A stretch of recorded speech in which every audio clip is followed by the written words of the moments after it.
దేవదూతలు పాపము చేసినప్పుడు దేవుడు వారిని ఏం చేయలేదట, విడిచిపెట్టలేదట.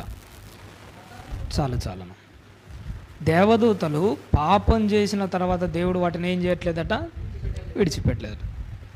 పాపం చేయకముందు అవి ఎన్ని రోజులు పనిచేసి ఉంటాయి దేవుని కోసం, ఎన్ని సంవత్సరాలు సేవ చేసి ఉంటాయి, కొన్ని కోట్ల సంవత్సరాలు. వాటి సేవ అమోఘం.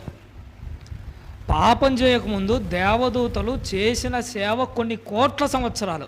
కానీ ఎప్పుడైతే పాపం చేశాయో వెంటనే దేవుడు వాటిని ఎక్కడికి తోశాడట, పాతాళంలో కటిక చీకటి గల బెలముల్లోకి తోసేశాడు.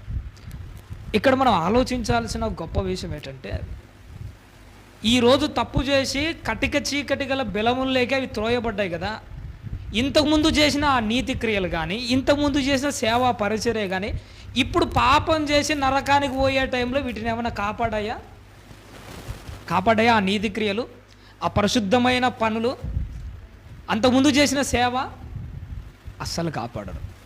ఇక్కడ మనం నేర్చుకోవాల్సిన ఒక విలువైన విషయం ఒకటి ఉంది. ఏంటంటే, మనం కూడా బాప్తిసం తీసుకున్న నాటి నుంచి చాలా గొప్పగా సేవ చేస్తుంటాం, పరిచర్య చేస్తుంటాం, పనులు చేస్తుంటాం. సేవ కోసం కుటుంబాలు అన్నీ ఇడిచిపెట్టి సేవే ప్రారంభంగా బ్రతుకుతూ సేవ చేస్తున్న వాళ్ళమే మనమంతా. కానీ మన ముగింపులో ఒక చిన్న తప్పు చేసి, మన ముగింపులో వచ్చేటానికి ఒక చిన్న పాపం చేసి పడిపోయారు అనుకో, ఇంతకుముందు కష్టపడి కట్టుకుంటూ వచ్చిన మన ఆత్మీయ జీవిత సేవ కష్టమంతా మన ఆత్మీయ జీవితంలో మన నరకం నుంచి తప్పించలేదు. ఒకప్పుడు ఎంతో కష్టపడ్డాయి దేవదూతలు, ఎంతో సేవ చేశాయి.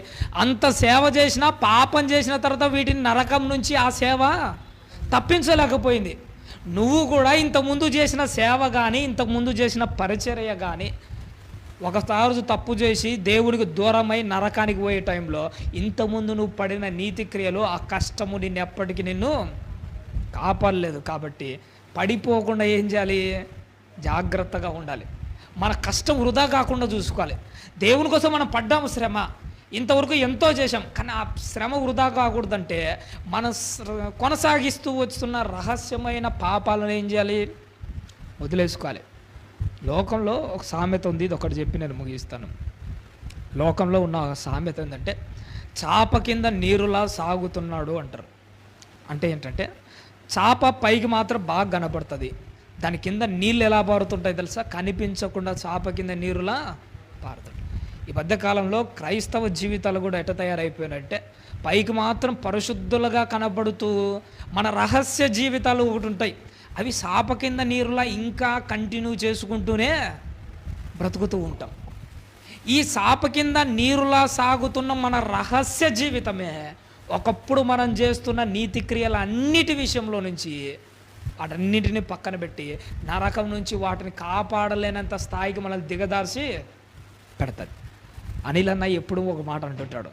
ఏమాటంటే, ఎప్పుడైనా క్రైస్తవుడు అంటే ఎప్పటికీ ఒకే ఒక జీవితం ఉండాలి. కానీ మనలో ఎట్లుంటాయంటే 2 జీవితాలు కనపడతాడు. ఒకటి బహిరంగ జీవితం, అందరికీ కనపడదు. చర్చికి వెళ్తాం, బైబిల్ పట్టుకుంటాం, ప్రార్థనలు చేస్తాం, ఇది బహిరంగ జీవితం. బహిరంగ జీవితం అన్ని విధాలా బాగుంటుంది. కానీ అసలైనది ఒకటి ఉంది, అదేంటో తెలుసా, మన రహస్య జీవితం, మన వ్యక్తిగత జీవితం.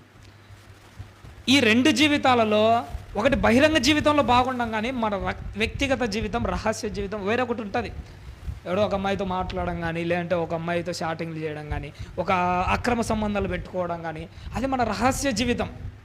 ఆ రహస్య జీవితం చాప కింద నీరులా కొనసాగుతూ వచ్చింది అనుకో, ఏదో ఒకరోజు మన సావు మనం పలకరించిన టైంలో బహిరంగ జీవితంలో నువ్వు చేస్తున్న ఈ నీతి క్రియలు కానీ, ఈ పనులు కానీ, పరిశుద్ధమైన కార్యక్రమాలు కానీ, ఏవి నీ రహస్య జీవితం బయటపడిన తర్వాత నరకం నుంచి ఇవేవి మనల్ని ఎప్పటికీ తప్పించలేవు, గుర్తుపెట్టుకోవాలి. కాబట్టి మన బిట్టు చాలా మంచి విషయం చెప్పాడు.